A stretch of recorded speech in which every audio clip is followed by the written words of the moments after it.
Herzlich willkommen in meiner grünen Oase hier. Mein Name ist Margitta Bölke, geborene Dürr. Ich bin Jahrgang 51 und möchte Ihnen mein Buch vorstellen.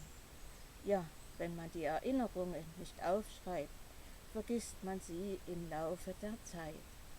Dann fragt man sich, wo stand dieses Gebäude einst in Chemnitz oder Karl-Marx-Stadt? Wie war es?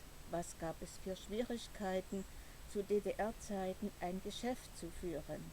All dies habe ich in meinem Buch Erinnerungen an das Schnellcafé und Eisdiele in Chemnitz in Karl-Marx-Stadt aufgeschrieben.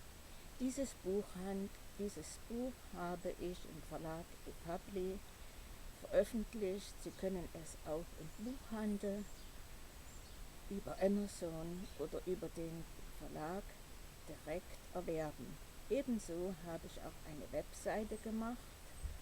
Sie heißt www.schnellcafé.yindo.com. Viele Chemnitzer, besonders ältere Bürger, erinnern sich noch an das Schnellcafé, wie es einst in Chemnitz war. Es befand sich neben dem Kaufhaus Schocken, später H.O. Warenhaus, und jetzt befindet sich dort das Archäologische Landesmuseum drin.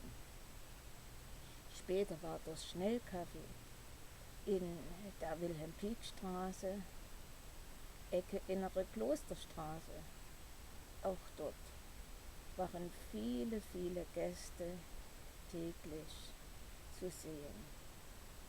Früh um 8 standen schon die Mitarbeiter der in der Nähe gelegenen Markthalle an, um ihr Frühstück zu nehmen. Auch sehr beliebt waren die täglich wechselnden Eintöpfe unter der Bevölkerung. Es gibt vieles zu berichten, doch all dies habe ich in meinem Buch veröffentlicht. Ich wünsche Ihnen noch einen angenehmen Tag und freute mich sehr, Ihnen hiermit mein Buch vorstellen zu dürfen.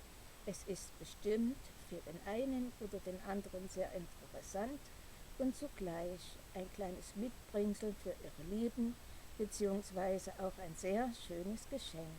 Ich danke Ihnen.